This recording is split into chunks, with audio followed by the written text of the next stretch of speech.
We are not here to put on a play. So if you came to see a play, it sucks being you. We believe that putting on a play is a bad idea. A horrible idea. A rotten idea. A putrid, sticky, slimy, greenish, liquid oozing. You'd rather kiss your brother full on the mouth. We are gonna do this, period. So don't ask, don't plead. And whatever you do, don't beg. It makes us sick. But we're out here, and you may wonder why. We're out here with a message. We're out here with a warning. We're out here to teach you. 15 reasons not to be in a play. Reason number 1. Plays suck. Reason number 2. When you were in 2nd grade, you had a teacher named Miss Griswold. She was older than dirt, and she smelled like stale coffee and gym socks. When she came in every morning, she said, Now students, pay close attention. Focus, focus, focus is the key to success. she invented amazing methods of torture using construction paper and popsicle sticks.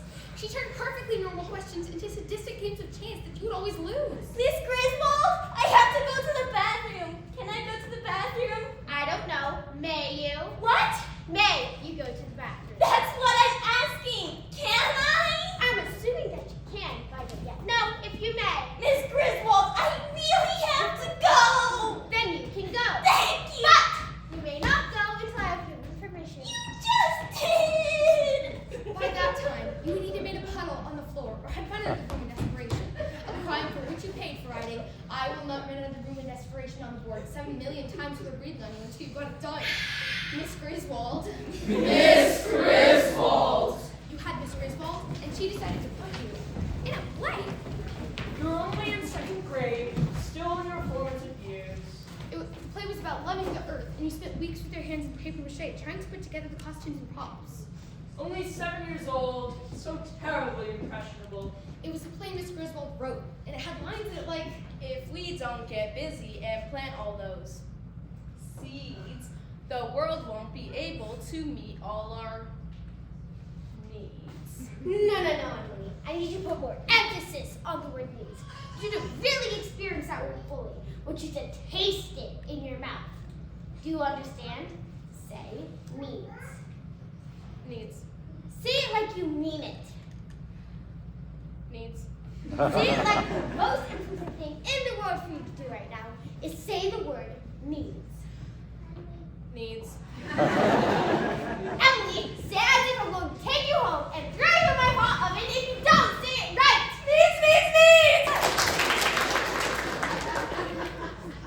Needs! Much better. you were small for your age. Everything was so intimidating to you, especially Miss Griswold.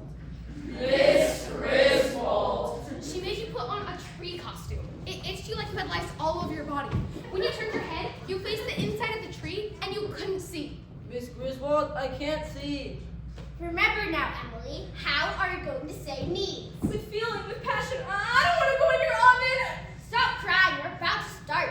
Now where's my head of broccoli? Miss Griswold, I Quiet, can't. we're about to start. You felt tiny and inconsequential in a huge, overwhelming world, and she shoved you into a tree from which you couldn't escape. You could barely walk because the tree trunk was so small. You had to take tiny steps just to keep your balance. Only 10 minutes into the play, Jessie Gibbons, who was dressed as a skunk, bumped into you and you fell. At age 7, in 2nd grade, you toppled down, down, down, and your short, unhappy life flashed before your eyes. You lay there for the rest of the play because your arms were trapped at your sides. Miss Griswold frantically whispering from the wings. Keep going, you little delinquent. There's an audience out there. Don't you dare stop. No child should have to endure such trauma. No one stopped the play to help you up. And by the 2nd act of this 5-act epic called Mother Earth is Your Patient and You're the Nurse, everyone had forgotten you were inside the paper mache tree, and they started sitting on you during their scenes. Such stress. The paper mache buckled over your face, and you were sure that your classmates were skunks and chipmunks and flowers were going to come crashing through your costume and suffocate you. Hour after hour, you could only lay there and stare at your own bark as your classmates recited their horrible lines. Oh Earth, we love you like crazy. We're sorry we sometimes get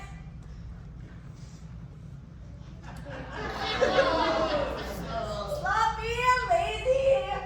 The trees are all around us, like maple, beech, and Ash! And Ash just shouldn't have to put up with all of our trash. Okay, then the play was finally over, and everyone had taken their bags and had exited the stage. You were still left there, a fallen and forgotten tree feebly calling for help. By the time your mother found you, you had given up and gone to sleep. And in that sleep, you had your first nightmare. For Miss Griswold was a giant tree coming at you with 1,000 play strips hanging from her branches. And you couldn't run, you couldn't scream, you couldn't move. That dream came back night after night for weeks and months. Eventually, you had it less and less often. But every time you have it, even last week, you wet your bed. A classic case of post-traumatic stress syndrome. You poor, poor child. So every time you hear somebody talk about a play, you see the inside of a tree and smell paper mache, and hear Miss Griswold's voice saying, Needs! Needs! and you walk away. Very, very quickly. Reason number 3. Passion and devotion and commitment. You can't afford to expend any of those things on a play when Travis Thornburn is alive. Look at him. All passion, all devotion, all commitment. You must direct it him and him alone. Listen, Travis Thornburn is your everything. He is your sun. Yeah! And your moon. Yes! And your breakfast cereal. Yeah! He is your waking and your sleeping and your daydreams and your night dreams. He is the taste of toothpaste. He is the cool breeze in your face. Every breath you intake should be excelled with a single purpose: to say the name Travis. Travis, Travis, Travis.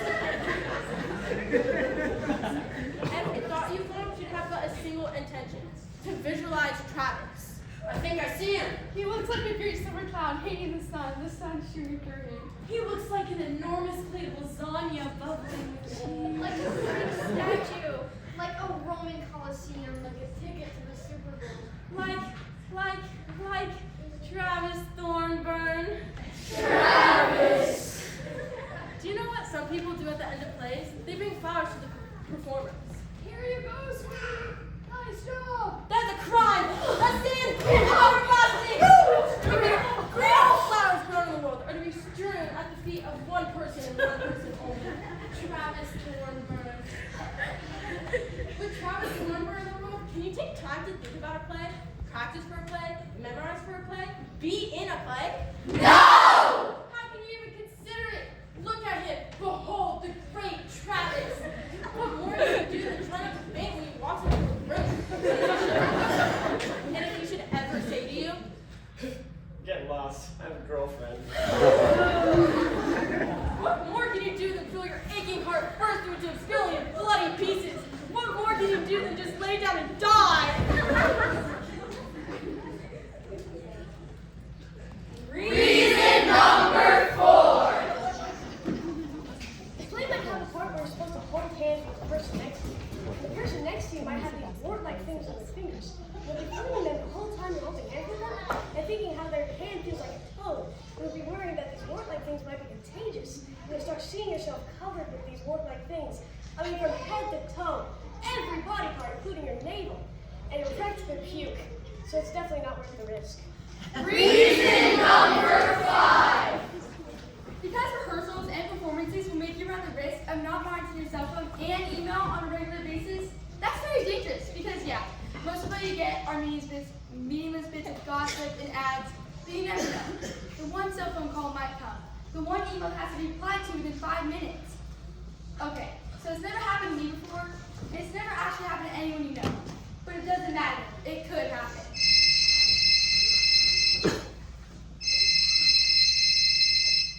Hello? No, this is not Karma's tattoo employee.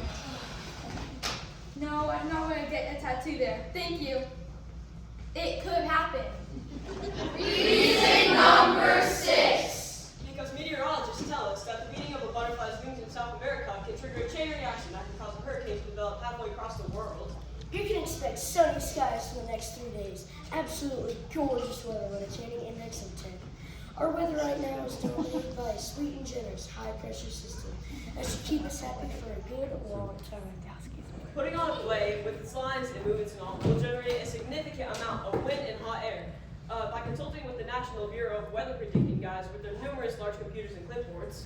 If we take the barometric pressure and we divide it by the average rainfall of the 8th most arid region of the Sahara Desert, And we take the inverse proportion of the geometric, isometric, idiosyncratic, quadratic equation.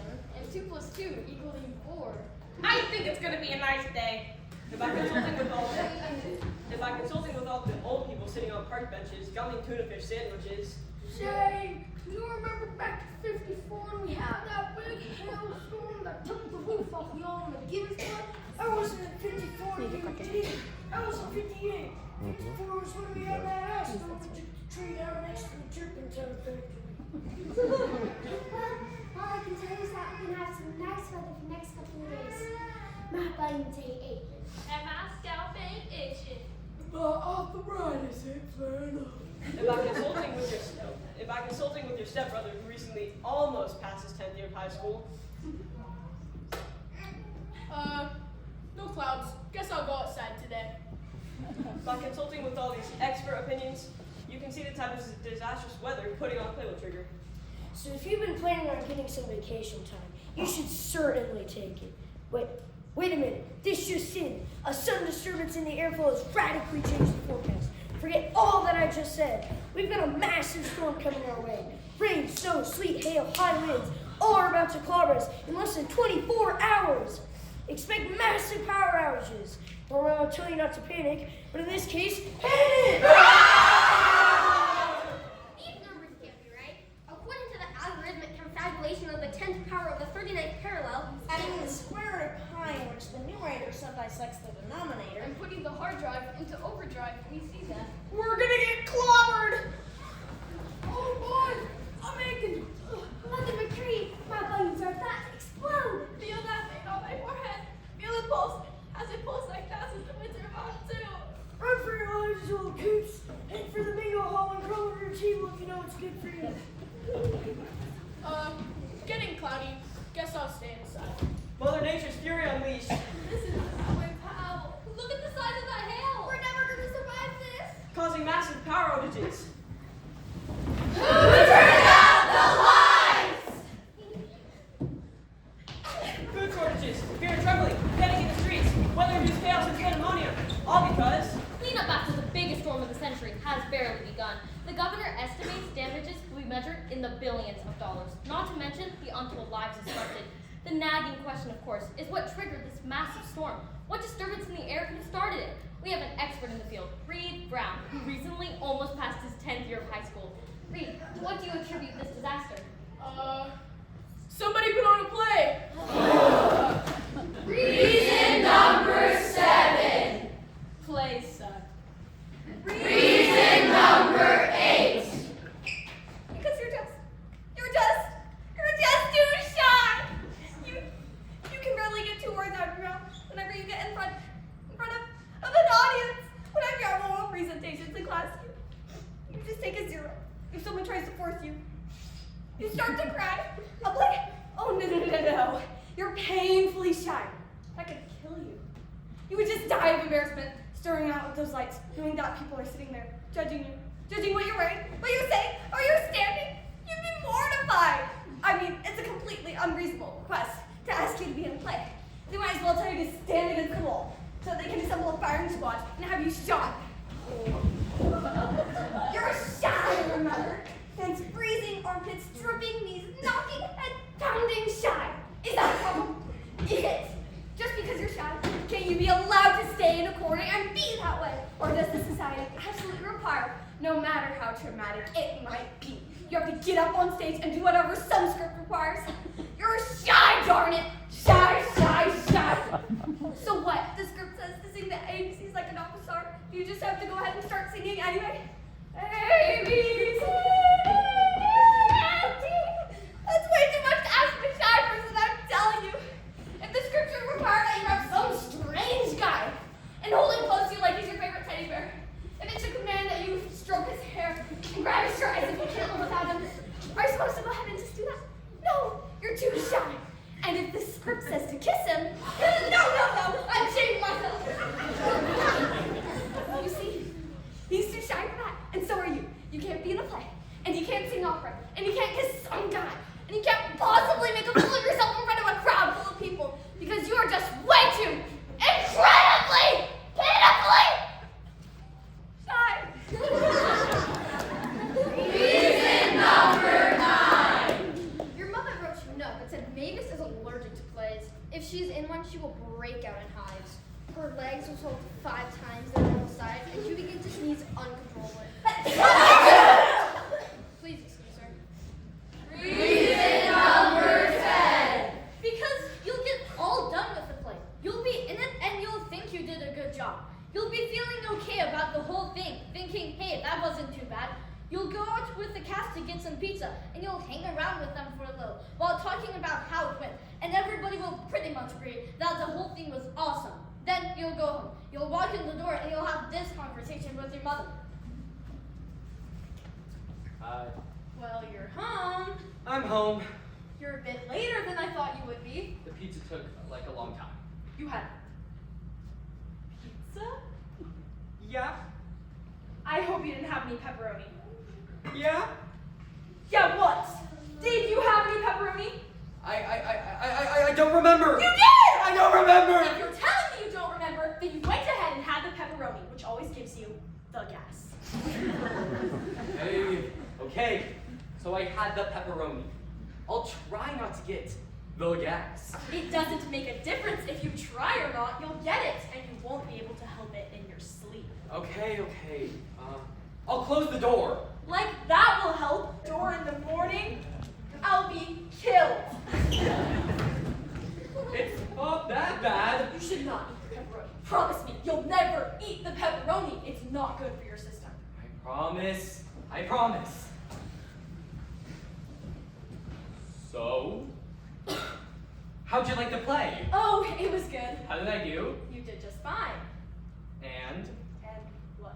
you might as well go ahead and say it. Say what? Say what you didn't like about it. What you didn't like about my performance. I didn't say there was anything I didn't like about it. I said it was good. I said you were fine. What's wrong with being good and fine? You're good and you're fine. It always has a but attached to it. So go ahead and tell me. I don't have anything to tell you. The play was good. You were good. You were good in the good play. A but? Why does there have to be a but? I don't know why there always has to be a but there always is a but. And you can't stand not to tell me about it. So you'll probably come in at 1 in the morning and wake me up, or you'll decide you need to tell me just as I'm heading out the door to go to somewhere important. So go ahead and tell me now. Well, maybe, just maybe, Mr. Smart Alec, I don't have any but this time.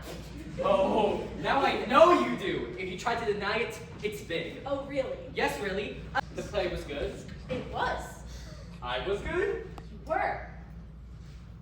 Great! I feel good about myself. I'm glad you enjoyed it. Thanks for coming, Mom. I'm going to bed. There was one thing. I knew it! There was one thing. It's the same as but. It is not. It is so. All right, fine. It is. What do you want? Perfection? I'm your mother, a thinking human being. Believe it or not. So when I go to a play or any other function, I just might have a criticism or two. Is that a crime? I'm so tired. Then go to bed. I'll tell you about my butts in the morning. No! Go ahead now. You're tired. Fine. I am fine. Just like how I was in the play. One little thing wasn't there. Well, no, you go to bed. Let me help you, Mother. Repeat after me. I liked the play. I liked the play. I liked your performance. I liked your performance. But now fill in the blanks. I'm listening. Well, there are a few things actually. Oh, goody! And then you'll be until 2:30 in the morning, listening to the woman take that good feeling you have and twist it like a dirty Kleenex until you never want to hear the word play again. Reason number 11. Plays suck. David, that was reason 1 and 7. Can't you tell us anything else? Yeah, plays suck a lot. Can you be more specific? You want me to be more specific? Plays suck because they're full of. This monologue has been reviewed by the National State Board and has been found unfit for adolescent consumption. You can take your plays and shove them down Miss Griswold's. If you wish to view an unedited version of Jake's monologue, you can find it on the web on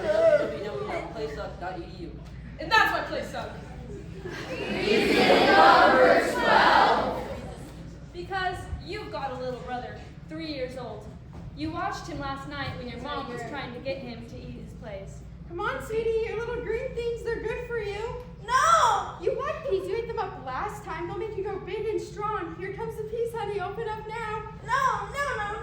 What's the matter? Why won't you eat the peas? I don't want yucky peas. They're not yucky, you like peas, why won't you eat them? Don't wanna.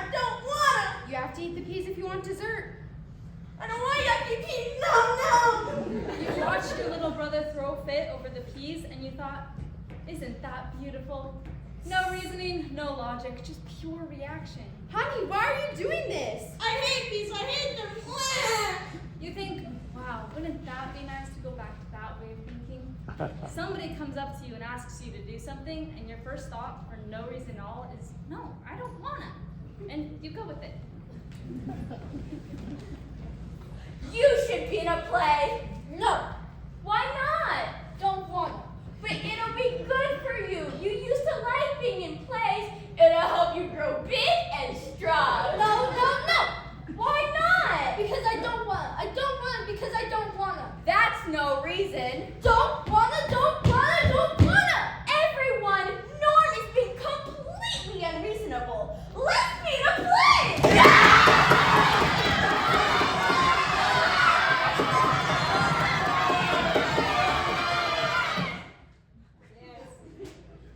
Wasn't that beautiful?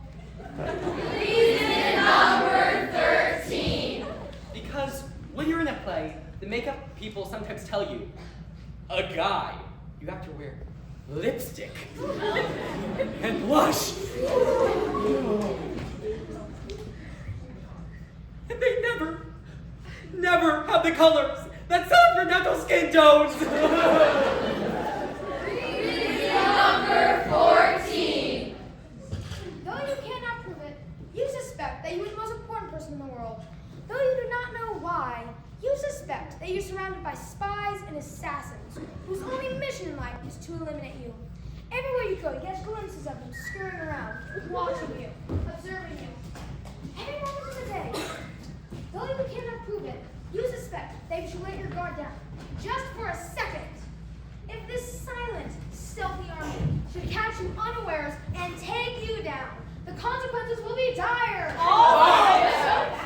Not only will your family suffer, but so will your community, your state, your nation. Your elimination will create a massive domino effect that will lead to the demise of the entire world economy. People who live on the street and beg for scraps of food the world over, if you are not absolutely and completely careful, though you cannot prove it, you are certain these insidious watchers are waiting for you to begin to play. They are holding their breaths, fingers poised on triggers, eyes trained on sights, waiting for that one moment at the climax of the play when you will forget that you are the world's most important person. And then, poof, in an instant, it will be over. The devastation will begin. Though you cannot prove it, you are certain it will happen if you make the fatal mistake of being in a play. Reason number 15.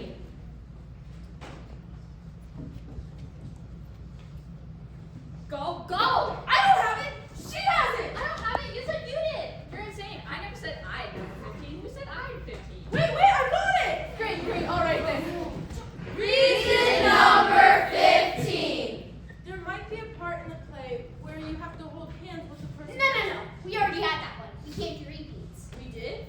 Oh, right. We did. Oops. Sorry. This is terrible. What happened to it? Everybody, look around. Number 15 has got to be here someplace. Somebody's got to have number 15. Wait a minute. Why do we have to have 15? What's the big deal about 15? We already had 14 good ones. Even 10 would have done the trick. Or 2 for that matter. We can't just leave it at that. We told them we had 15. We gotta come up with 15. Says who? Says your mom. All right, back off. Look, we don't have to panic. We just have to come up with the 15th reason. She's right. We promised it. We should deliver. Now, who saw it last? Play suck. I can't do that one again either. Why not? I did it before. And they still suck. It was cheating before. It's worse cheating now. Whatever. Alright, look, we obviously lost it, but we can come up with something. Come on, think. Reason number 15 why not be in a play. Because the piranhas. What about the piranhas? They have lots of teeth. And they're biting little fishies. And They will go on. They will. Oh, forget it. I lost it. All right, keep trying. Reason 15.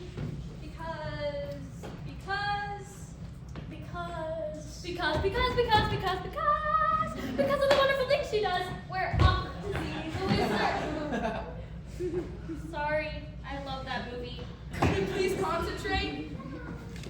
Because being in place is ordinary. That sounds like reason 15 to me. Go on. I mean, practically everybody does it at one time or another.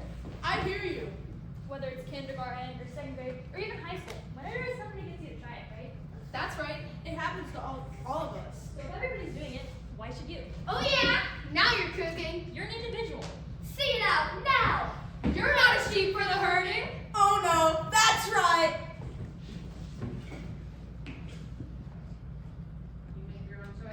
You make your own choice in the world, don't you? You better believe it. You got that right. So when somebody says, hey, be in this play, you just say, No! that's right. No, no, no. And why? I'll tell you why. Yes, ma'am. Because being in place is ordinary. Story, character, setting, lights, all of that is old. Old as the hills. All of it is dead. Dead of my uncle's canary. He died last year. You want new? You want exciting? You try this. You try getting up in front of an audience and telling them we're not putting on a play. In fact, we're going to spend the next half hour telling you why we're not putting on a play. And you, my friends, are just going to have to love it. Did they? Did they what? Love it? I don't know. Should we ask? No. Let's just bow. And if they clap, we'll figure they loved it. Wait. What? After we bow and after they clap, what then? Well, we leave. Oh. What's the matter? Well, I guess I just thought of another reason. Too late. Let her talk. Because if you're in a play, you'll go through the whole thing and you'll get near the end. You'll be in like the last scene and you realize, hey, I like this. With the lights on bright and with the audience sitting out there and all the actors up on stage with you, you realize this isn't so bad. This isn't bad at all. In fact, you realize that for the whole time you've been in the play, you felt a sort of aliveness that you just hadn't felt before. You'll tell yourself you're out of your mind. You'll fight it. When you look at the bulletin board and see the next audition notice, you'll think, nuh-uh, no way. But it'll eat at you, and the next thing you know, you'll be in another play, and another, and another. One will barely get over before you'll feel the itch to be in the next. You'll be addicted, and everybody knows that addiction is definitely not good, so don't do it. Okay, so now are we done? I think so. Now what's the trouble? Well, before we had 14 reasons, and that was a problem. But now since Gina has added in her bit, we have 16. That's fine. Better too many than too few, I said. It's not fine.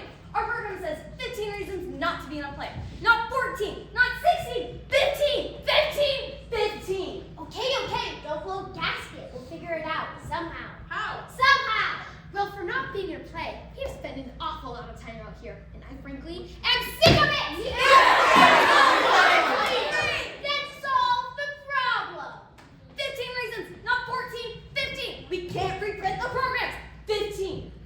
Right already. Sheesh. According to my calculations, the last two reasons were only half reasons. What? They were half reasons. How do you figure that? Because if they are not half reasons, they would be here for the next 3 hours, trying to figure out how to subtract a reason, start the whole thing over again, or make everybody tear up their programs and handwrite new ones, or turn back time. And since you yourself said you were sick of being here, I calculate that the last 2 reasons were half reasons. Got me? Yeah, I can buy that. Everybody, the last 2 reasons were actually half reasons. All those in favor? Aye. Opposed? Nay. Since you have to make one, ladies and gentlemen, and since we were at 14 reasons before this whole problem arose, and since 14 plus 1 does indeed equal 15, you have just witnessed 15 reasons not